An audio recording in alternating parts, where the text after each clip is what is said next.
Cuando se lanzó el primer tráiler de la película, muchos espectadores la compararon con Call Me By Your Name, lo que llevó a pensar que los protagonistas de esta historia tendrían una relación romántica.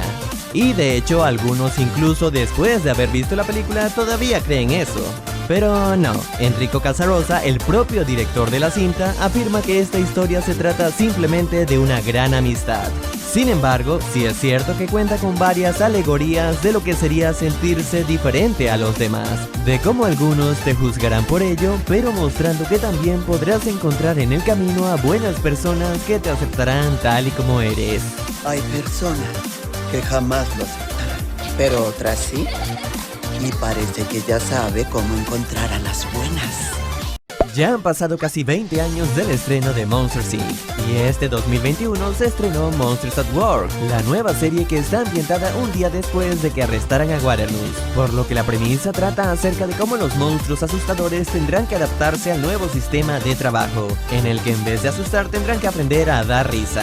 Los primeros episodios ya contaron con referencias a Winnie Pooh y Mickey Mouse, además de una pequeña sátira de lo que sería la realidad del mundo laboral, en el que puede darse el caso de que termines trabajando en algo que no tiene relación con lo que tanto estudiaste, ya que las cosas pueden cambiar en cualquier momento, y aquellos trabajos que alguna vez tuvieron una gran demanda puede que no resulten tan rentables hoy en día. ¿Estás diciendo que ya no contratarán asustadores? Ellos me enviaron una carta que decía que sería un asustador, pero ahora me asignaron a... ¿qué? ¿MIT? ¡Es donde trabajo! ¡Sube, yo te llevo! ¡Qué loco! Dejé la universidad, tú te acabas de graduar y ambos acabamos en el mismo lugar. ¡Cósmico! En el especial de Halloween de Toy Story, cuando un gerente de un motel intenta hacer dinero subastando a los juguetes por internet, este logra vender a Woody por $2,000. Y en la caja donde planea enviarlo notamos algo interesante. Y es que quien lo compró fue nada menos que Al, el villano de Toy Story 2. Porque sí, tal parece que incluso después de 10 años, él todavía sigue empeñado en conseguir al vaquero. Asimismo, vemos entre los datos del paquete los números 1195, en alusión a la fecha de estreno de la primera de Toy Story. De igual modo, cuando el gerente le tomó la foto a Jessie para la venta, vemos que le puso de precio $19,99, que si lo transformamos a años sería 1999, justamente cuando se estrenó Toy Story 2, donde conocimos a Jessie.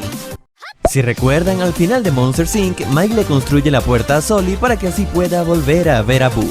Y la cinta termina con un Sully sorprendido, pero nunca vimos a Boo en realidad, y honestamente nos quedamos con las ganas. Por algo, muchos fans siempre han anhelado ver una secuela, y aunque no vamos a recibir esto como tal, la nueva serie de Monsters at Work cuenta los acontecimientos que ocurrieron después. Sin embargo, no tan después, ya que como tal está ambientada después del arresto de Waternoose, pero antes de que Mike reconstruyera la puerta, por lo que cronológicamente es imposible que veamos a Boo, y ciertamente así lo prefirieron los de Pixar, ya que de esa manera Monsters Inc. seguirá contando con su final ambiguo y que la propia audiencia pueda darle el significado que desee. Gatito.